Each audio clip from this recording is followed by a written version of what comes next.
செய்தியை பார்க்கிறோம். தமிழகம் முழுவதும் மாற்றுத்திறனாளிகள் போராட்டத்தில் ஈடுபட்டு வருகிறார்கள். உதவித்தொகையை உயர்த்த வேண்டும் என்று கோரிக்கை விடுத்து அவர்கள் போராட்டத்தில் ஈடுபட்டிருக்கிறார்கள். அண்டை மாநிலமான ஆந்திரா போன்று தமிழகத்திலும் உதவித்தொகை வழங்க வேண்டும் என்று அவர்கள் வலியுறுத்துகிறார்கள். மதுரை, திண்டுக்கல் உட்பட தமிழகத்தின் பல்வேறு பகுதிகளிலும் இந்த போராட்டம் நடைபெற்று வருகிறது. அண்மை செய்தியை பார்க்கிறோம்.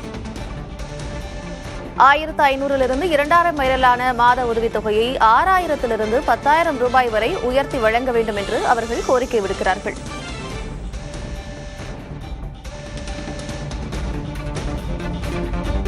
இதுகுறித்த விவரங்களோடு இணைந்திருக்கிறார் செய்தியாளர் மணிகண்ட பிரபு. அவரோடு பேசலாம். மணிகண்ட பிரபு, நீங்க மதுரையில் எந்த பகுதியில் இருக்கிறீங்க? அங்கு எத்தனை மாற்றுத்திறனாளிகள் குவிந்திருக்கிறார்கள்? அவருடைய கோரிக்கை என்னவாக இருக்கிறது?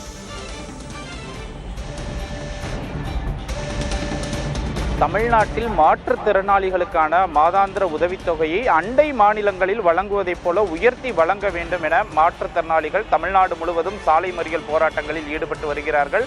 குறிப்பாக ஆந்திரா, தெலுங்கானா, கேரளா, புதுச்சேரி உள்ளிட்ட மாநிலங்களில் வழங்குவதைப் போல தமிழகத்தில் 6000, 10,000, 15,000 என கடும் பாதிப்புகளுக்கு ஏற்றபடி மாற்றுத்திறனாளிகளுக்கு அந்த மாதாந்திர உதவித்தொகையை வழங்க வேண்டும் என மதுரை, திண்டுக்கல், நாமக்கல் உள்ளிட்ட பல்வேறு மாவட்டங்களிலும் சாலை மறியல் போராட்டங்களை நடத்தி வருகிறார்கள். தொடர்ச்சியாக 2 நாட்களுக்கு நடத்த இருக்கிறார்கள். இந்த போராட்டம் குறித்து மதுரையைச் சேர்ந்த மாற்றுத்திறனாளிகள் நலச்சங்கத்தை சார்ந்த பாலமுருகன் கேட்கலாம். சார் வணக்கம். என்ன கோரிக்கைகளை வச்சு போராட்டம் நடத்துறீங்க? எவ்வளவு கொடுக்கணும்னு அரசாங்கத்தை டிமாண்ட் பண்றீங்க? அண்டை மாநிலங்களில் ஹரியானாவில் 3000 ரூபா தர்றாங்க, பாண்டிச்சேரியில் 3700 4700 ரூபா தர்றாங்க. நம்ம பக்கத்து மாநிலம் ஆந்திராவில் சாதாரண மாற்றுத்திறனாளிக்கு 6000, கடுமையான மாற்றுத்திறனாளிக்கு 10,000, படுத்த படுக்கையாக உள்ள மாற்றுத்திறனாளிக்கு 15,000 வழங்குறாங்க. தமிழக அரசையும் நாங்கள் அதை தான் வலியுறுத்துகிறோம். தொடர்ந்து பல்வேறு கட்ட போராட்டங்களை நடத்தி தான் இறுதி கட்டமாக சாலை மறியலுக்கு நாங்கள் வந்திருக்கோம். தொடர்ச்சியாக எத்தனை நாட்களுக்கு இந்த போராட்டத்தை நடத்த திட்டமிட்டிருக்கீங்க? இன்று முதல் நாள், நாளை ஆரப்பாளையம் பேருந்து நிலையத்திலும், நாளை மறுநாள் அண்ணா பஸ் ஸ்டாண்டு திருவள்ளுவர் சிலை முன்னாடி கோரிக்கையில் நிறைவேறும் வரை இந்த 3 நாளில் கோரிக்கை நிறைவேறால் தொடர்ந்து நாங்கள் மறியல் போராட்டத்தை நடத்துவோம் என்று எங்கள் சங்கத்தின் சார்பாக முடிவு செய்துள்ளோம். தொடர்ச்சியாக மாற்றுத்திறனாளிகளினுடைய சாலை மறியல் போராட்டத்தால் மதுரையினுடைய பிரதான பகுதியான பெரியார் பேருந்து நிலைய பகுதியில் கடும் போக்குவரத்து நெரிசல் ஏற்பட்டது. அடுத்தடுத்த 3 நாட்களுக்கு இந்த தொடர் சாலை மறியல் போராட்டத்தை நடத்த மாற்றுத்திறனாளிகள் சங்கத்தை சார்ந்தவர்கள் முடிவெடுத்திருக்கிறார்கள். தற்போது போராட்டத்தில் ஈடுபட்ட 100க்கும் மேற்பட்ட மாற்றுத்திறனாளிகள் கைது செய்யப்பட்டு அவர்கள் பேருந்துகளில் அழைத்து செல்லப்பட்டு தனியார் மண்டபங்களில் தங்க வைக்கப்பட இருக்கின்றனர். இதனையடுத்துதான் பெரியார் பேருந்து நிலையம் உள்ளிட்ட நகரின் முக்கிய இடங்களில் மாற்றுத்திறனாளிகள் போராட்டத்தில் ஈடுபடாத வகையில் காவல்துறையினரும் அதிக அளவில் பாதுகாப்பு பணிகளில் ஈடுபடுத்தப்பட்டிருக்கிறார்கள்.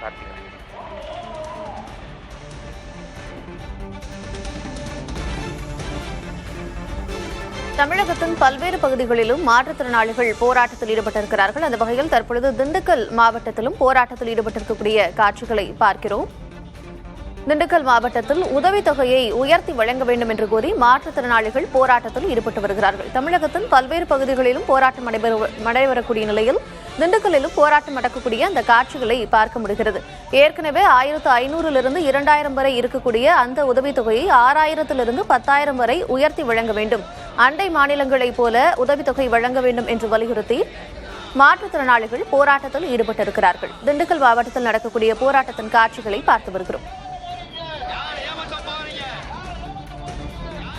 அந்த வகையில் தற்பொழுது வேலூர் மாவட்டத்தில் நடக்கக்கூடிய மாற்றுத்திறனாளிகளுடைய போராட்டம் தொடர்பான காட்சிகளை பார்க்கிறோம். தொடர்ந்து 3 நாட்களாக அவர்கள் போராட்டத்தில் ஈடுபட இருப்பதாக சொல்லியிருக்கிறார்கள். அந்த வகையில் இன்று போராட்டம் நடைபெற்று வருகிறது. தமிழகத்தின் பல்வேறு பகுதிகளிலும் போராட்டம் நடைபெறக்கூடிய நிலையில் வேலூர் பகுதியில் மாற்றுத்திறனாளிகள் போராட்டத்தில் ஈடுபட்டிருக்கிறார்கள். உதவித்தொகையை உயர்த்தி வழங்க வேண்டும் என்று கோரி அவர்கள் சாலை மறியல் போராட்டத்தில் ஈடுபடக்கூடிய நிலையில் காவலர்கள் அவர்களை கைது செய்து பேருந்துகளில் ஏற்றக்கூடிய காட்சிகளை பார்க்க முடிகிறது.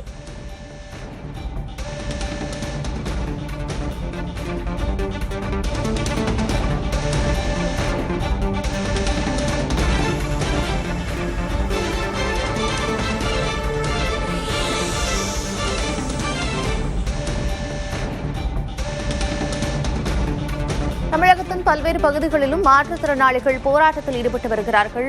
உதவித்தொகையை உயர்த்தி வழங்க வேண்டும் என்று கோரி அவர்கள் போராட்டத்தில் ஈடுபட்டு வருகிறார்கள். மதுரையில் நடைபெற்ற போராட்டம் குறித்த தகவல்களை வழங்கினார் செய்தியாளர் மணிகண்ட பிரபு. நன்றி.